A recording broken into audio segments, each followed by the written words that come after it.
Thank you for tuning in. A very warm welcome at this webinar, where we'll be diving into the circular economy in the CSRD. And specifically, we want to focus on how to get the most out of the ESRS E5. And for those of you new to this topic, these are a lot of abbreviations in a title and a subtitle, but we'll make sure that by the end of the coming hour, you know all about this. And also, if you are an expert and if you have been following these developments, I'm sure you will be served as well. This webinar actually is the second one we're organizing. 6 weeks ago, we had our first webinar where we focused specifically on the Global Circularity Protocol. That one was very well watched, and we'll make sure to also share the details of those as well after this meeting. So for those of you who don't know Current yet, we have started right after summer last year, and the topic of today is squarely into our interest. It's about the circular economy, it's about metrics, it's about measurement, but most importantly, it is about how to make tangible progress towards the circular economy. And we think we know why you're here, because in recent months, we have seen a lot of developments in this field. And today we'll shed light on the CSRD. There was a process of the Omnibus, and just at the end of last year, we saw a breakthrough there where the simplification package was announced. And we'll shed light on that today. But also, just 3 months ago in Belém during the COP, the Global Circularity Protocol was announced. So in short, we see a lot of movement in the field of frameworks and metrics. But we also think there is good news, because with the clarity of those frameworks coming out, we see that we are actually converging in a direction of more clarity, which is good news if you are in a business and you want to start measuring circularity, or if you're an investor and you want to start investing in circularity. So our goal today is very simple. It's that you walk away with more clarity on these frameworks and that you know how to apply them in practice. So my name is Mark de Wit, and I will be guiding you through this webinar today, but it's a great pleasure to also have my colleague, Jacco Jochemsen, here as well as another guest and speaker. But also a very warm welcome to our two guest speakers, Marvin Nisek, former colleague who is leading the finance program at Circle Economy, who works with financiers, investors, and businesses to accelerate the investment in the circular economy. And also Liat Order, Senior Technical Manager and E5 lead at the European Financial Reporting Advisory Group, the EFRAG, where he's been fully involved in all the developments, the recent developments in the ESRS E5. But before we dive in, I have a couple of technical elements to guide you through. One is, this will last an hour. We are already 5 minutes in. Also part of this session is a Q&A function. So all the way on the bottom right are 9 dots, and there is a Q&A tool. So if you have questions during the session, please feel free to answer them there, and we'll see how to weave those questions into the session today. And this session is recorded and will be made available right after it. But as I said, before I dive in and before I give the floor to Jacco, I want to quickly set the scene from a very high level. And I think it's always good to bring back in memory the global circularity or the Circularity Gap Report. And I know that the new one is in full swing and is being worked on and is being launched very soon. But the last number we have is that global circularity currently stands at 6.9%. And also that the world has been in steadily decline when it comes to circularity. But with that sobering reality, there are a lot of positives. And I think one of the key elements, and I mention it here, is harmonization. For 15 years, we have been in the field of the circular economy where we have seen a lot of pioneering efforts, also when it came to frameworks, when it came to measurement, which was all very much needed. But I think we're at an inflection point where we are harmonizing. And that is great news to be more comparable and to be more robust when it comes to circularity measurement. The other one is that it is more and more business-led.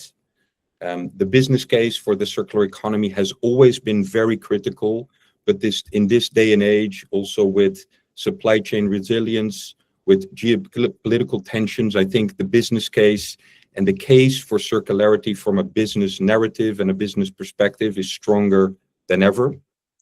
And I think lastly, and we'll dive into that also with Marvin on the call today, it's investment ready. We start to see more and more investments going into the direction, and we are confident that with the trends that we observe, that more is to come.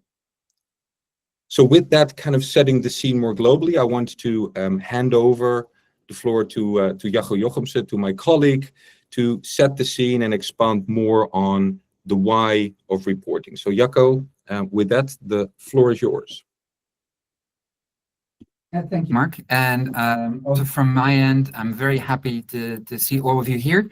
And let me just dive in right away. I'll be telling you a short narrative of why we think reporting is not just about compliance, why it's much more important than that, and basically set the scene for our first interview with Marvin from Circle Economy. First of all, and this is quite recent research from Deloitte, we see that many businesses already know that circular economy is important to them. They have, the majority of them have said this is a very high potential topic for our industry. Something will be happening here. It will be affecting us. And that's also why it's sometimes very surprising to see how little businesses have already worked on the topic. Almost half of the businesses that Deloitte had interviewed said, we are still in the early stages or haven't started yet on a circular economy strategy. And if asked why that is, then you see a lot of the businesses give the same answer. And that's because 80% of them said data, traceability, digitalization, getting the right information in is a big. And this is already showing that reporting isn't just about satisfying a checklist.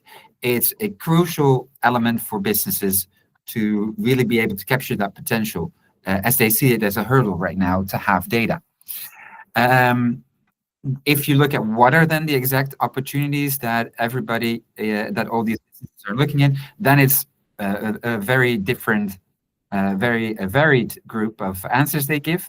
It can be for commercial reasons, market differentiation, supply chain resilience, and having a new business model, innovation, also purely operational, cost efficiency, and also sustainability, decarbonization, emission reduction. But you can see that some of these commercial motivations are actually much stronger for many of the businesses than the sustainability itself. And that's the nice thing about the circular economy. It also has the word economy, and it is really about just having a different economy, having a different value chain, different way of interacting with customers, and that brings commercial opportunity. It's not just a commercial opportunity, of course, it still has a very strong link with sustainability as well. And with compliance, here you can see just 5 legislations in Europe, but there's many more that already link to a circular economy strategy. That's one of the benefits that we often see with the customers and clients that we work with, that they see circular economy as a focus point for their sustainability strategy, instead of having various targets that address all these different legislations. But it's also another nice thing about circular economy strategy is it also links to overall goals. It's not just about compliance, it also helps you build that link between compliance, between small initiatives to a larger sustainability goal, whether that's the carbon disclosure project or a science-based target, a TNFD target, you name it. So it really is the link between minimum targets to be compliant of various natures and the ultimate target of being sustainable. So it's both commercial reasons and sustainability targets that really link well in a circular economy strategy. That, of course, is not new to many people, and that's why you've seen in the last 5 to 6 years, a rapid development of all kinds of measurement frameworks, voluntary standards, to make more sense of what a circular economy is, how to measure it, how to report on it. It really, the things like life cycle assessment, cradle-to-cradle certification, those really laid the foundations already decades ago. But recent years, you've seen developments from the CTI, the Circular Transition Indicators, the GRI, ISO norm that was launched last year, the Global Circularity Protocol that was launched last year. But of course, where the CSRD, and that's today's topic, where the CSRD comes in, is it's the first time that is brought into legislation, and in reporting legislation, I should say. So the CSRD is globally the first legislation that really shows what businesses should be reported upon. And in that sense, it's quite groundbreaking. We've been through the document. I will spare you all of these nasty details. It's not the most fun document to read, of course.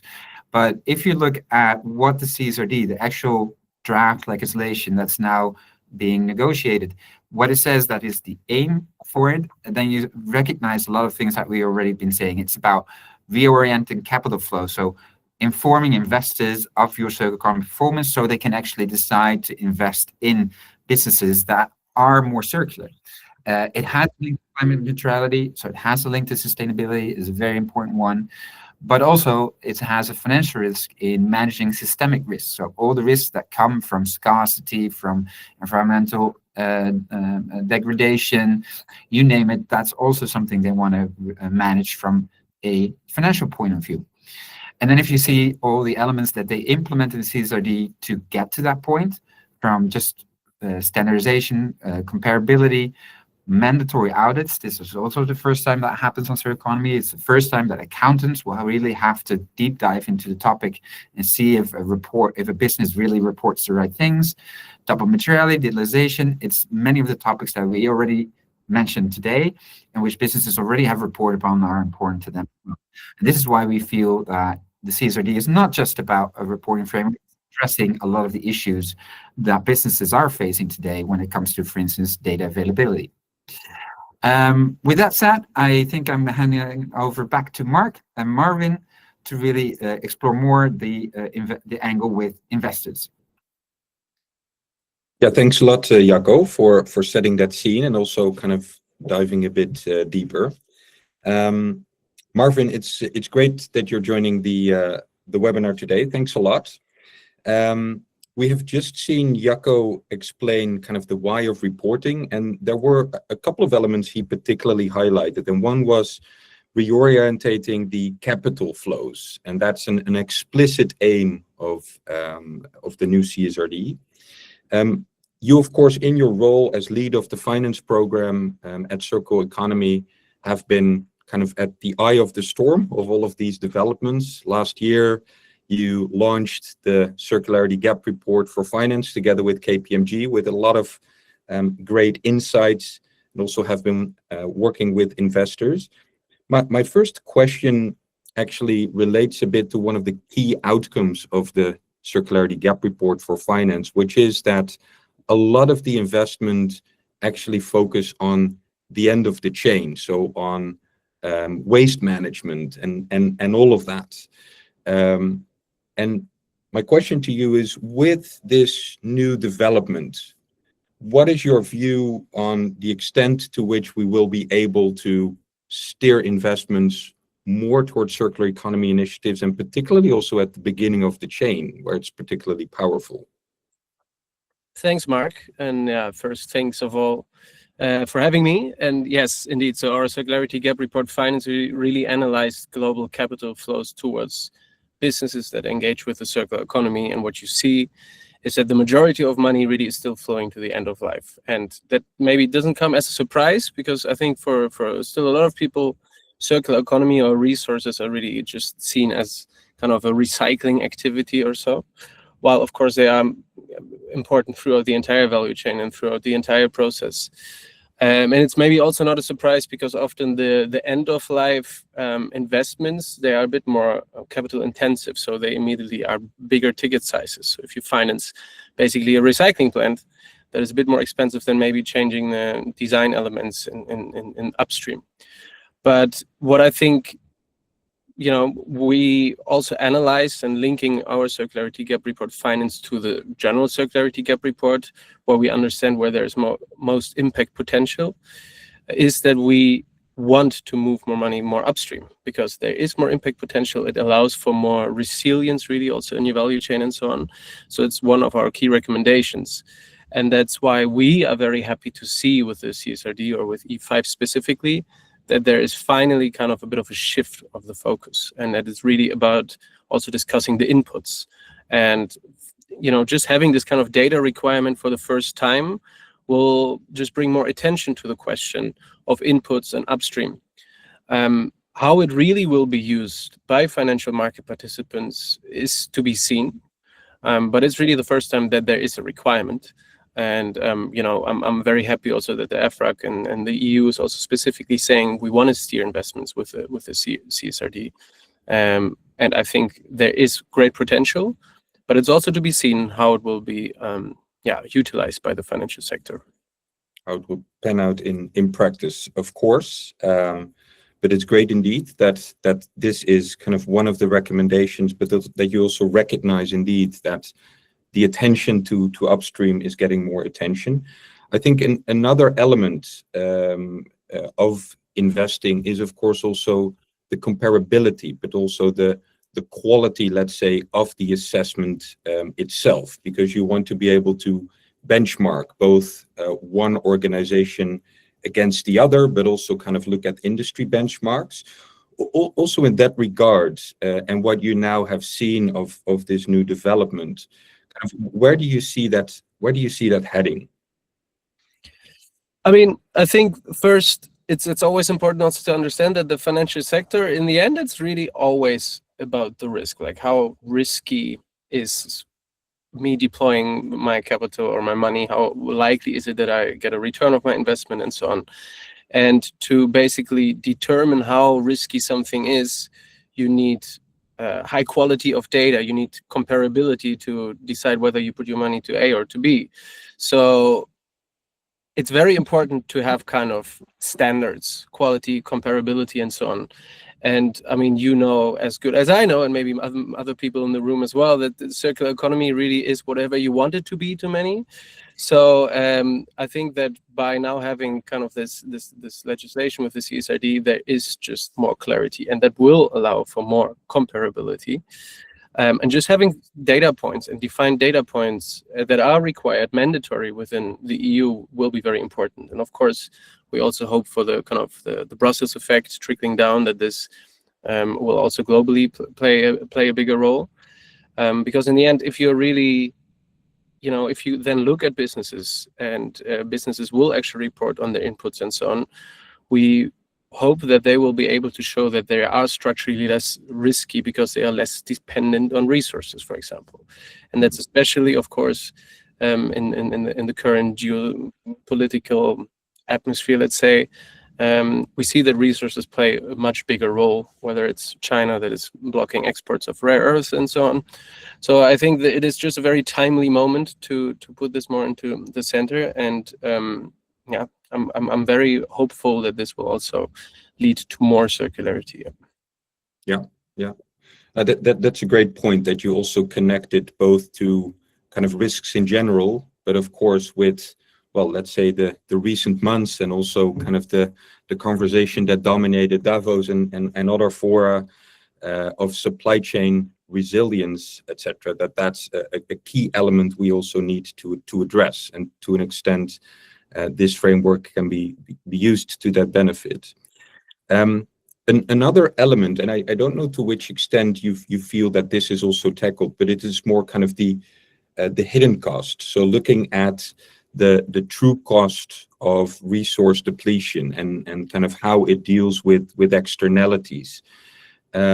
This has been kind of a huge debate for many years, even decades within kind of the European context. Of course, we see that for example, the emission trading scheme with an increased price for CO2 is a huge help for decarbonizing certain industries, etc., and there's a clear path forward for that.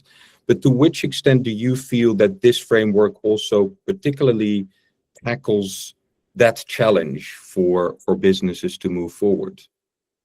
I mean, there has been some research already on the double materiality assessments for the CSRD and the different disclosure requirements, and it was shown that, I mean, Leah will probably correct me, but I think that E5 was the second most material, or most often recognized as being a material standard, and that just shows that companies and CFOs and managers really understand, you know, the importance of resources, and also, you know, the importance to really kind of internalize these risks. When you talk about the kind of externalization, what we of course still often see is that linear businesses often are still more profitable because they are able to externalize certain costs on the environment, costs on people, by not paying enough of fair salaries, or by not paying for basically CO2 emissions or whatever. So that will remain an issue. But again, I think that by having more reporting standards, we will be able to show whether those externalization is happening. So I expect that to really play a bigger role, and I think that the financial sector through that will also be able to, you know, have more insight into that, and in the end make different financing decisions. Yeah. Thanks, Marvin. We have a question in the Q&A from Heike Richter. And his question is, how can we quantify the ROI for circular design, given that the savings often occur only at the end of the value chain? That's a good question. I mean, first of all, I think just by tracking basically resource efficiency and resource use throughout the entire life cycle of a product will of course help, you know, highlighting the value also at the end of the value chain. I mean, there's more and more EU legislations that will also kind of force you to ensure that at the end of the value chain you make the right decisions, whether it's an EPR scheme or whether it's also you know, landfill taxes and so on. So it will eventually also financially show that if you make a smart decision in the very beginning of a product in the design phase, that it will also save you some money at the very end. But it is a process, because also just for businesses to really consider the entire value chain is a new thing. Often they just deal with suppliers, and whatever the supplier is doing is up to them. And now really having this entire value chain lens can be tricky. So it is important to kind of create this awareness of seeing the entire value chain. Yeah. No, that's a great one. Actually, another question very much along those lines was just coming in. So indeed, kind of given that upstream circularity metrics depend on reliable information from suppliers across multiple tiers, how can companies operationalize circular data collection when visibility beyond tier 1 is extremely limited? Are there financial or contractual levers you've seen that help? I mean, I think in our experience, it's also just starting the conversation. And this will not happen overnight. So, you know, the more the suppliers, and we hear that, they come under more and more pressure, because the more companies actually request more detailed information on, you know, secondary material use rates, where does the material actually come from, and all the documentation that you need to deliver, the more also the suppliers will have to supply it. And in the end, you know, the pressure of a producer moving away from a supplier will make the initial supplier, of course, to enforce basically that they collect more of this data. It will take time. So again, this change is not going to happen overnight. But I think for any producer, really, it is starting to talk to the suppliers and starting to engage with the entire supply chain, and also highlighting the importance for yourself, basically, that you need to be compliant, and will create some pressure that will change this. Yeah. I think also, of course, with the recent change, we have seen that less businesses within Europe will need to kind of comply, because the thresholds for kind of headcount and also turnover, of course, has been higher, and therefore kind of less organizations need to comply. At the same time, this effect of kind of big organizations requesting collaboration and data from their suppliers is, of course, a mechanism that can still make sure that we are looking at the right things. So I think there's, on the one hand, of course, the challenge for small organizations to see this potentially as a burden, which it is, but also one that drives transparency across supply chains. Maybe Marvin, with my last question is more kind of an open one, because of everything that you're working on. Kind of, what do you see as the outlook also in the next half year, when we might not have full clarity yet on the package evolving? Kind of, what is your plea? What is your outlook? What is the trend you observe? I mean, the world has changed, and what we have seen is, I mean, what we will see in the next 4 years, the European Union will spend 800 billion basically on defense. And defense, for example, is a very resource-intensive sector. We see that the EU just recently released the Resource EU Pact, basically, which is all about stockpiling resources. It's about the role of critical raw materials and so on. So suddenly, I think circular economy has shifted away from just being a sustainability strategy to really kind of a business strategy to manage risk, resource resilience, supply chain resilience, and so on. So whether I like that or not, it will play a bigger role. I mean, whether I like it that it's moving away from sustainability, that's what I mean. But it will definitely play a bigger role, because resources are at the absolute center of our current geopolitical discussions, whether it's about Greenland or whether it's about China blocking exports on rare earths, for example. So I think it's a chance for businesses to also identify resource inefficiencies, to, you know, kind of prepare themselves for the changes to come, and also to really internalize the potential risks that not having all the vision on your supply chain or the details on your supply chain, your dependence on resources. So there's a big chance, and luckily, as we have, you know, shown through our research at Circle Economy, is that that will have an automatic positive effect on the environment, because in the end, 70% of greenhouse gas emissions are linked to material handling. So by handling resources more efficient and better, will also have a positive effect on the environment. Of course, we still need to safeguard a lot of elements there and make sure that it's going to be a just transition, and that the resources are still being utilized as much as they can. But I think that's still an overall positive development, maybe for resources itself. Did that answer your question? It absolutely. I mean, it was a very open question, but I love how you emphasize that particular point, and also kind of fit it in current development. So thanks a lot, Marvin, for that. I think we'll also we'll make the Circularity Gap Report Finance available to everyone listening in today, because I think it's a very interesting read as well as a resource. But thank you so much, Marvin, for coming into the webinar today. With that, I would like to shift back to Jacco, because what we want to now do is dive even deeper into what the ESRS E5 really is. And in a moment, we'll get Liat on the call. But first, Jacco, the floor is yours to take us on to the path of the ESRS E5. Yes, thank you. Here I am again. I'll do a very short background to the next interview with Liat, and I'll just explain a little bit more about what the CSRD, or more specifically, the ESRS E5, the European Sustainability Reporting Standard E5, that's the Circle Economy standard underlying the CSRD, what they're about. And I can start real quickly with just saying there's one answer to what you need to do to report on it, and that's material flow analysis.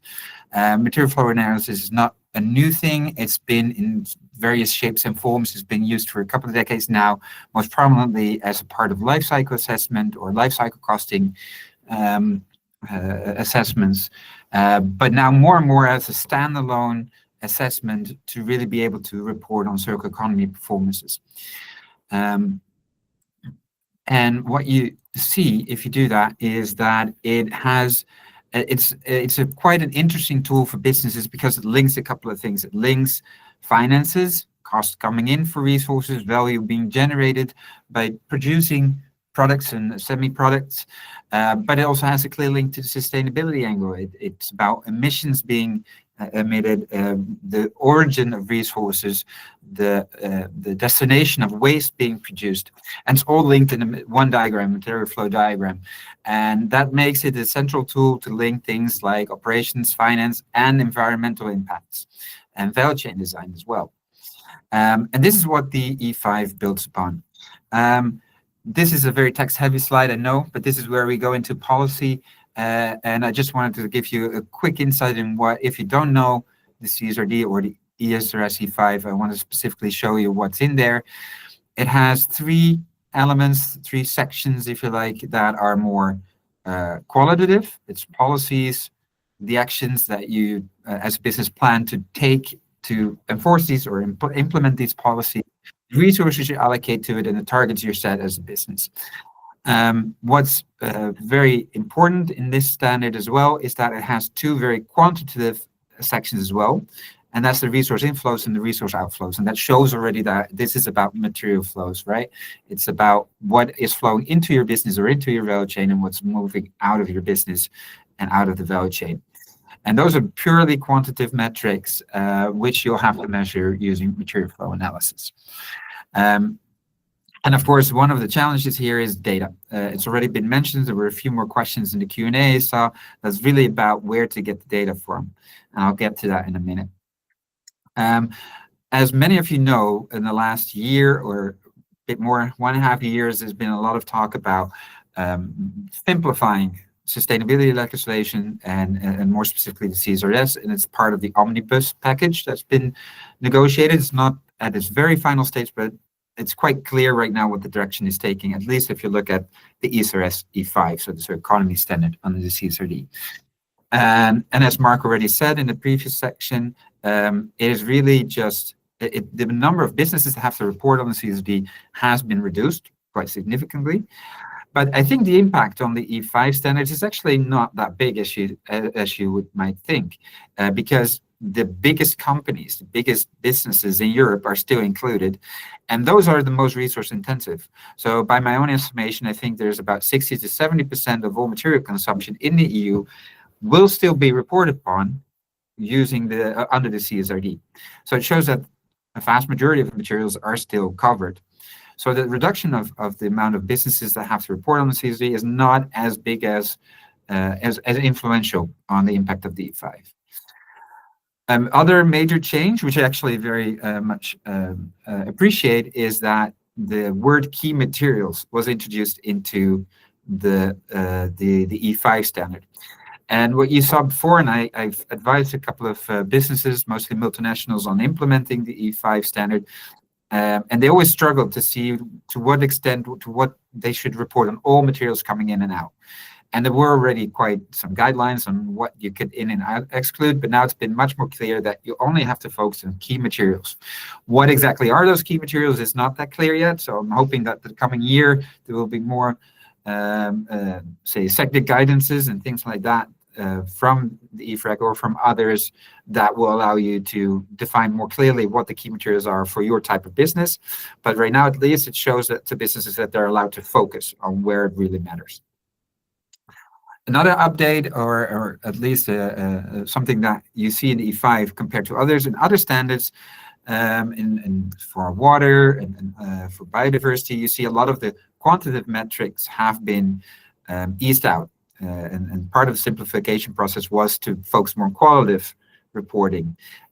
Didn't happen for the E5. The E5 is pretty much the same when it comes to asking for quantitative metrics. A few simplifications there, but mostly it's still the same. And I think that's very powerful because I think the circular economy does first of all, is actually relatively easy to measure the circular economy performance, at least compared to other sustainability topics. And it's also very necessary and very impactful to do so, because it's metrics that can be compared across sectors, can be communicated to investors, and there are quite powerful metrics in there. So I'm very happy to see that that focus on quantitative metrics has stayed.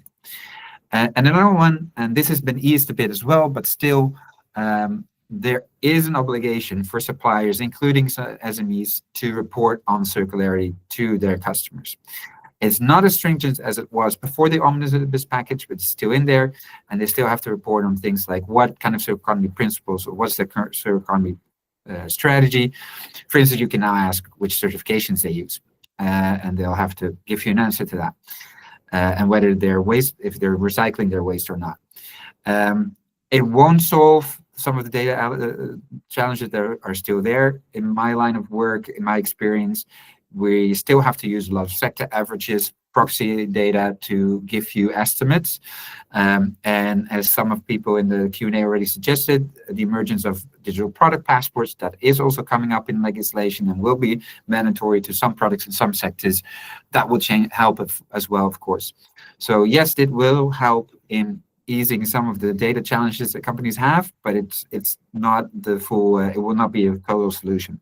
But still, globally, this is the first time that a customer has the right to ask to their supplier, what are you doing on circularity, and has to get an answer. So that's quite a breakthrough as well. So that's my take on the ESRS E5, and specifically also on the Omnibus Package that's in there. I haven't been part of writing it. I only helped and advised here and there. But who has been key in development of the ESRS E5 is Liat. So I'm very happy to hand over back to Mark and Liat to discuss this more further.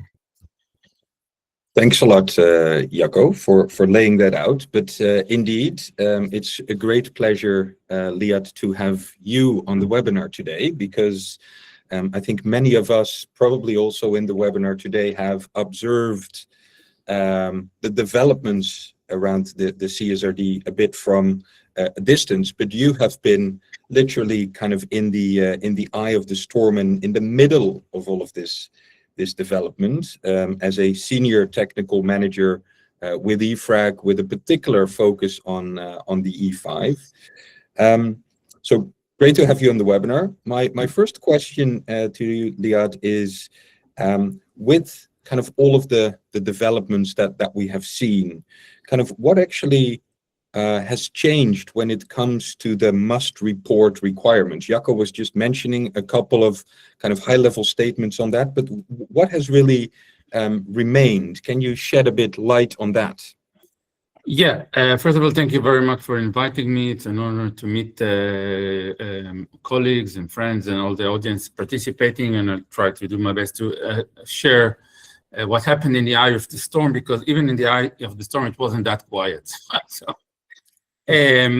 look, I think if you look from a, let's say, a bird's eye view, the major change from, let's say, from set 1 to set 2 is this, let's say, shift from a rule-based reporting to principle-based reporting. And we need to take that at the context of the E5 standard, because if you do look at the metrics as Jacco presented, so we were successfully were able to keep the main the core metrics of the circular economy now I think hopefully very well streamlined. So we have the inflow, everything that enters the undertaking, then what happens inside the industrial process itself, so the product themselves, and then the outflow, everything that goes out, the waste, recovery, non-recovery. So it's very well structured. So we have 2 subtopics in the E5, but everything is under this concept, under this process of the double materiality assessment and the principle of fair presentation. So basically, each and every company needs to go through this kind of evaluation process and the double materiality and understand which of the subtopics is material for it, and then report accordingly to the metrics. And in that case, I think we were really able I can tell you in general from all of the environmental aspects of E1, 2, 3, 4, 5 on climate, pollution, biodiversity, water, and circular economy to safeguard the main metrics, the main environmental metrics. But of course, providing a simpler, because we were requested to provide a simplified version of how to choose what are the material topics and subtopics and how to report on them independently. It's going to the up-bottom approach in this concept. Right. Thanks for that. And then specifically, if you look at, as you just alluded to, kind of that simplification, because one of the feedback we often hear is it's not at all easy for organizations with their current ERP systems. They aren't built for physical mass balance reporting. So in the metrics that we see, kind of what are 2 or 3 of the key metrics, for example, that you see remain blind spots, or where kind of a lot of work needs to be done to successfully report on those? Can you just lift out a couple to make that very explicit to the audience? You know, what I usually say in my presentation is I quoting Kermit the Frog, who was saying, it's not easy being green. Yeah, it's complicated. It's complicated, it's challenging, but if you want to reach the goals of sustainability, the SDGs, the recycling and reduce raw and earth materials quarrying, then we need to go through this exercise, and it is complex. There's no way to sharpen the edge. How you do that? I think we can take a look at our big sister in carbon accounting and how they rolled out as a carbon accounting methodology. Of course, over there we have scope 1, 2, 3, and scope 3 is extremely complicated to conduct. And I think that's a real important contribution that we can find in the Global Circularity Protocol, the new methodology that was put forward by the World Business Council and other partners, by having scope A, B, C, and D. And it is complicated, and you do that as you do in scope 3 in carbon accounting. Some of that you do with primary information resources, and you integrate them into statistical models, and some are proxies and some are estimations, to just do your best. And in relation to specific disclosure requirement in the ESRS, you do have reliefs, okay? You do have reliefs, the undue cost of effort in providing information, and you have the qualitative characteristic of information. And there's a lot also in the ESRS is to be discussed with your auditors. Although we don't have yet these guidelines for the limited assurance, we expect to have that provided by the European Commission, but there's a lot to be discussed with your auditor. And when you come across very challenging issues in gathering supply chain related data, just discuss that with your auditor, share your difficulties, share your challenges, share how you compensate that with estimation, with statistical models and things like that. And hopefully, like every statistical model that has its error, we do want to minimize that error. And how we do that, we integrate into the model primary information, and by that kind of reducing the error. So it is a challenge. It's not going to be. There's no way to soften the challenge. But if we do want to take the environmental goals as a seriously, we just need to go through that. Yeah. No, I like that remark. I mean, it's maybe not a pleasant or an easy answer. I liked your Kermit the Frog analogy, but I also like how you indicate, and maybe indeed kind of the new model is more fit for that, to be pragmatic, to make a start, to do your best, to see kind of where that brings you, to openly kind of discuss that with your ecosystem, your auditor, your suppliers, etc. And if I may, I wanted to chat to I think very important aspect that I do want to emphasize. First of all, although the task that we got from the European Commission was the reduction of burden and simplification, but sometimes in life the devil is in the details, and if you provide a detailed roadmap, it seems like a longer one or more robust text, but at the end it's simpler to emphasize. And I want to reference all our respected audience to Annex 2, so the section of definitions. E5 has 29 different definitions in Annex 2. And it is important to understand that the definitions are an integral part of the legal text. So the legal text is combined with two documents, the draft revised ESRS, that we are waiting for the final confirmation from the European Commission that will be at Q3, the beginning, hopefully the beginning of Q3 2026. That's one document. And the other document is Annex 2, which is the glossary, the definitions. And for example, key materials are well defined in the glossary, and as a managerial process or guidelines or the aspects that are to be integrated in the decision making, in identifying the key materials with two aspects. One, the internal aspects, which mean the revenue contribution and things like that, but also it has an external aspect, which is the impact, how impactful is the specific material. Also taking into account that materials now is a broad definitions in E5, so it's material, products, compounds, and substances. So there's really a lot of room to maneuver in the standard. So it is simplified in text, but I think hopefully much clearer and setting the ground rules for circularity reporting in the European Union. Great. Great to hear that. Maybe along those lines, there is a question in the Q&A from Marco, which I really liked. And this is, imagine I'm a supplier, and he mentioned specifically a supplier from Asia. But I think this is generally true also if you're a smaller supplier within Europe. What can you do to prepare for the data collection and this reporting challenge? Imagine you're supplying to a large OEM that it will need to be compliant with this new CSRD. What can we do? Where should we look? How can we prepare for this coming our way? Yeah, I think the task of the, let's say, the value chain related participants or stakeholders, the upstream supply chain in providing the materials, the compounds, whatever it would be, but also the downstream, so your contractors that come over and taking the waste from you. I think it's quite clear what are the data expectations, and there are not that many. Okay, that in the, let's say, in the outflow, they are really fully aligned with the Waste Framework Directive. There's nothing there that's new in this context. We just had one new data point for destination unknown, because some companies said, look, we need to round up the mass flow in the waste, and we need to have an option to say that we don't know where that ended. And of course, you need to justify why is that in your accounting on your circularity accounting. So I think from the suppliers, just read E5, read the metrics, read what are the technical expectations you might get from your suppliers, and of course be proactive, reach out to your clients. It's in your business interest, and say, we know that you're gonna need to report in 2 years, and I know you're gonna request secondary use rate from us.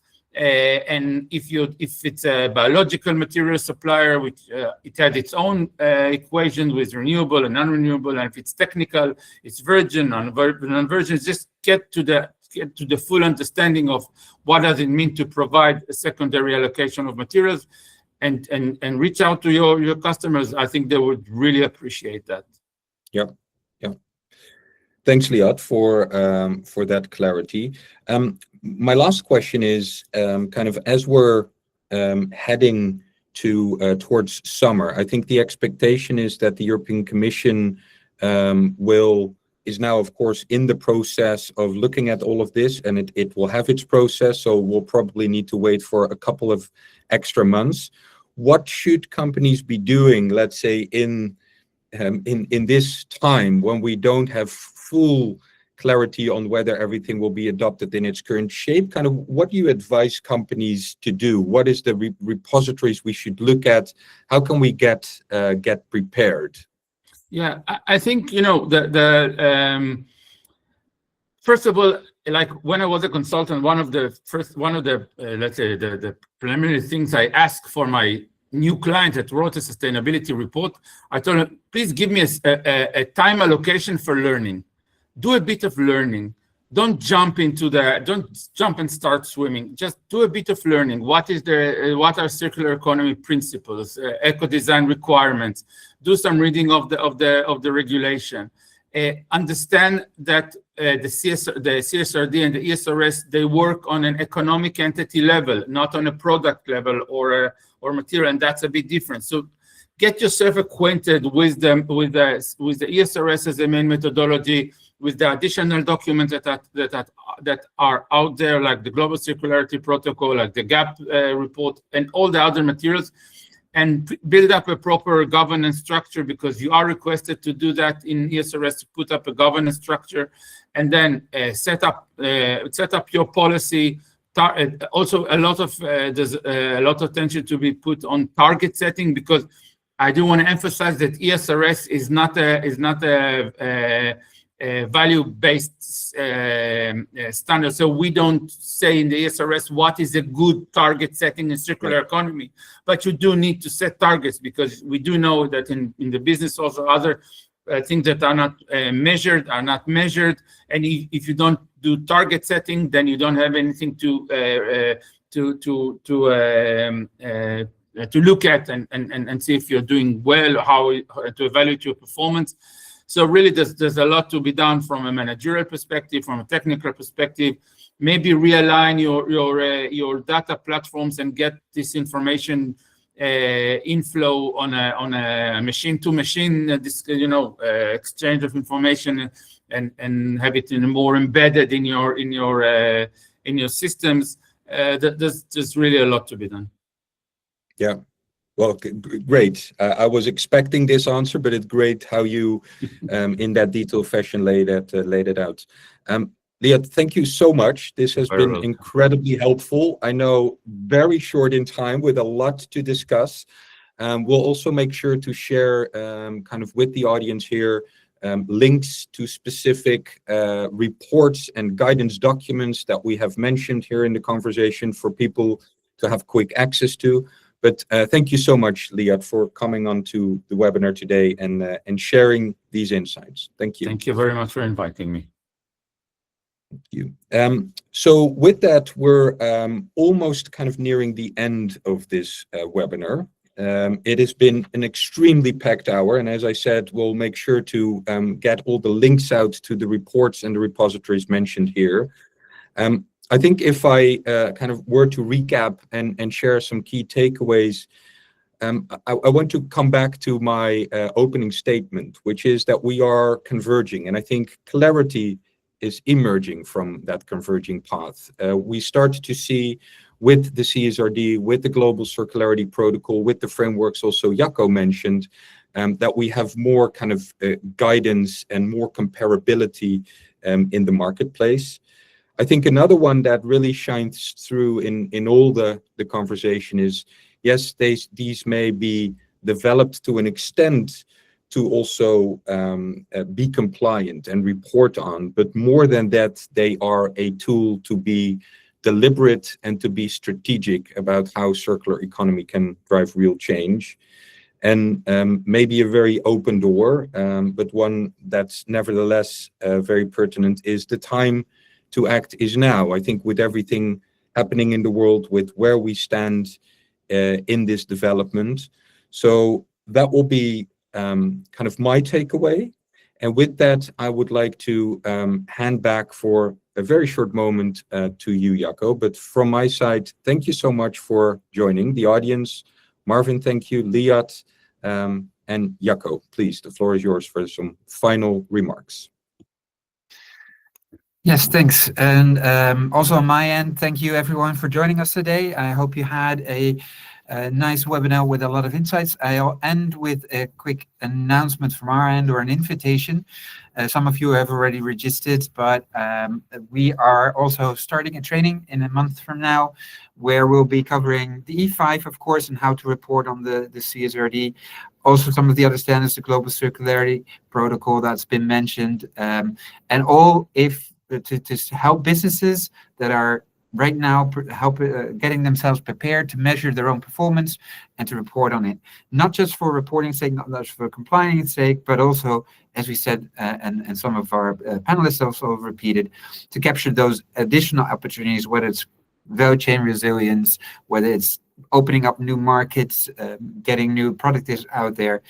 And that's why we're doing in training. We are not just working with these legislation, but then also making the link to corporate strategy will help you walk away with a corporate strategy. We'll be doing an assessment with you on a product or a company that you have brought in. And we are supported in this training. It's quite a unique training right now because it's supported by the people behind the Global Circularity Protocol and at the Circle Economy Foundation. So we hope to see many of you there. You see the link here on the screen. We'll be sharing the link afterwards as well to register for the training, and we'll hope to see you there. Thank you again for joining us today, and may you have a lot of impact in your circular strategy moving forward.